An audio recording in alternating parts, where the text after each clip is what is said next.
Welcome to the Sixth Form College Association Creative Challenge Series and challenge number 2. As we said in last month's challenge, creativity improves your chances of getting the grades you want and develops the skills you need to beat the competition in your future career. Now check out the winning graphics from last month's competition on this page below. All those students will receive an official Adobe Creative Jam t-shirt for all their hard work. This month, we're looking at how to put together a magazine cover using Adobe Spark Post. Now, this is all about presenting ideas in a way which captures the attention of the reader. Whether you're looking to become a scientist, salesperson, engineer, or designer, how you present your ideas visually is just as important as the idea itself. So, let's get started with the tutorial of how to make a magazine cover using Adobe Spark Post. So with Spark open, go to the templates at the top and search for magazine. Now here you've got hundreds and hundreds of different magazine layouts. You can scroll through them all and choose whichever one you like. I like this one, so I'm going to create from this template. Let it load. And then here, I'm going to give it a name. Now I'm going to call mine the Harlow Hailer. Be doing some really good work or seeing some really good work from Harlow College. Going to use that as an example. And so I'm going to put that in as the title to my magazine here. I'm going to put it all in caps as well, because I think this font is better when it's all in caps. And then I'm just going to give a sort of, I've written it out here, Harlow College's Eye in the Sky. And that's where I'm going to put it in as a kind of subtitle there.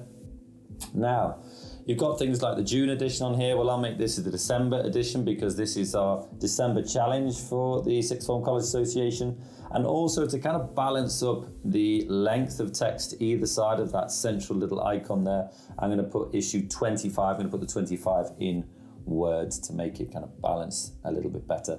Now, I am kind of noticing that December edition is a larger font size. There you go, 15.6. So I'm going to change the other one to 15.6 as well. There we go. And then I'm just going to play around with exactly where it sits. So I want it to be kind of either side of that icon. Next, click the icon, click replace. And now rather than this kind of building, I'm going to search for street lights because I know in Old Harlow Town there's some lovely old street lights. So let me, there you go, that one looks cool. And it also gives it that kind of vintagey feel, which I kind of like as well. So let me just place that where I want it to be. It'll give me some guidelines, which will tell me that it's lining up nicely. There you go. Happy with that. And then the next thing to do is use these 3 sections across the bottom. And what I've done here is I've actually written out kind of 2 things that I want to put in which are really positive, and then a third one which is a little bit more trivial, a little bit more of a laugh. Okay, so first one is all about student success. Let me just paste in my text. You can do this about anything that's happened, you know, in the news, in your college, you know, in with your family and friends, whatever it is. You can put any sort of pieces of news in there at all. Now, one thing I'm doing when I'm putting this text in, you'll see that I'm going to start playing with the kind of sides of these boxes to make sure that they all fit on the same number of lines. I really kind of want to get the alignment right. So let me play with this alignment here. Can't get this one quite right. So I'm just going to use my arrow keys to put it in the perfect position.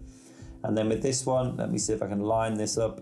There we go. You see there, where it had all the lines coming up, perfect alignment. Now this one here is, this kind of title is a little bit bigger than the others. There's a lot more letters. So I'm going to reduce the font size just small enough so it's not kind of noticeable, but enough to get it fitting into the space properly. Okay. Next, we're going to work on this background image. Now you'll see that this is actually a white rectangle in front of it where the opacity has been reduced to 31. If I reduce that all the way down to 0, you'll see that this is the original photo. Now this is, I'm going to put that rectangle back on by pressing undo, but just move it to the side so we can work on this photo. Click it, press replace. And then instead of Kuala Lumpur, I'm going to put innovation in there because Harlow College, they're a big group of innovative teachers and students. Go and look for something which is a cool image. I like this light bulb one here. Pop it in there, it will replace it immediately. And then all I'll need to do is just move that into the position I want.